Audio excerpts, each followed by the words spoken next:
আসসালামু আলাইকুম, আমার চ্যানেল কুকিং বেবিতে আপনাদের সবাইকে স্বাগতম। মাত্র একটি ডিম দিয়ে আজ খুব সহজ একটি প্যানকেকের রেসিপি আপনাদের সাথে শেয়ার করব।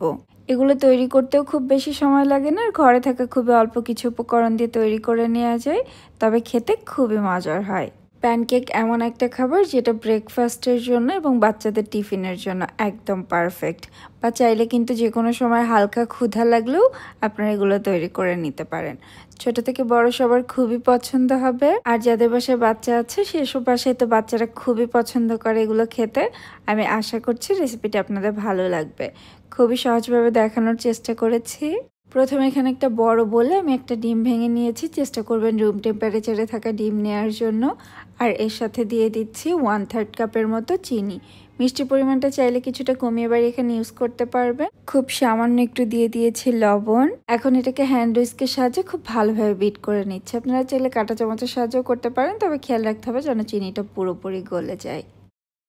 এটাকে ভালোভাবে বিট করে নেওয়ার পর এখন এর সাথে দিয়ে দিচ্ছি 3 টেবিল চামচ সয়াবিন তেল, আর দিয়ে দিচ্ছি 1 চা চামচ ভ্যানিলা এসেন্স। ভ্যানিলা এসেন্সটা দিলে এটা তার এক্সট্রা ডিমের কোনো গন্ধ থাকে না। এখন এটাকে আবারও ভালোভাবে একটু বিট করে নিচ্ছি। সব কিছুকে ভালোভাবে মিশিয়ে নেওয়ার পর এখন এর সাথে দিয়ে দিচ্ছি 1 কাপ ময়দা আর 1 চা চামচ বেকিং পাউডার। এখন এই সব কিছুকে হ্যান্ড উইস্কের সাহায্যে আবারও ভালোভাবে মিশিয়ে নিব। আর এর সাথে দিয়ে দিচ্ছি 1/2 কাপ তরল দুধ। দুধটা আগে থেকেই জাল করা ছিল, এখন রুম টেম্পারেচারে আছে।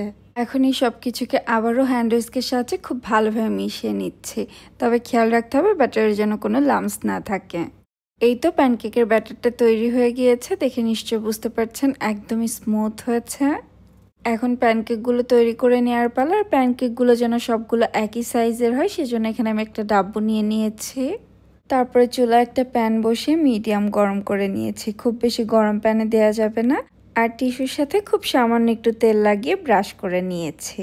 এখন প্যানকেকের ব্যাটারটা আমি দিয়ে দিচ্ছি 1 ডাব্বুর মতো। আর এটাকে নাড়াচাড়া করার কোনো প্রয়োজন নেই, দেখে নিশ্চয়ই বুঝতে পেরেছেন খুব সহজে কিন্তু এটা প্যানকেকের শেপ নিয়ে নিয়েছে। এভাবে দিয়ে নেওয়ার পরে কিছুক্ষণ ওয়েট করতে হবে, তবে চুলার আঁচটাকে একদম লোতেই রাখতে হবে। লোতে না রাখলে কিন্তু প্যানকেকগুলো সুন্দর হবে না। কিছুক্ষণের মধ্যেই দেখবেন প্যানকেকে এরকম বাবলের মতো উঠতে থাকবে বা অসংখ্য জালি হতে থাকবে। যখন পুরো প্যানকেক এরকম জালি জালি হয়ে এসেছে, ওই পর্যায়ে আমি এটাকে উল্টে নিচ্ছি। আর উল্টে নেওয়ার পর আর 1 মিনিটের মতো রেখে দিলেই কিন্তু প্যানকেকটা তৈরি হয়ে যাবে। দেখেই নিশ্চয়ই বুঝতে পারছেন খুব সুন্দর একটা কালার এসেছে। আর অবশ্যই খেয়াল রাখতে হবে প্যানকেকগুলো তৈরি করার সময় চুলার আঁচটাকে কিন্তু লোতেই রাখতে হবে। এই তো প্যানকেকটা হয়ে গিয়েছে, এটাকে উঠিয়ে নিচ্ছে। আর আপনাদের বোঝার সুবিধার্থে আরও একটা প্যানকেক তৈরি করে দেখিয়ে দিচ্ছি।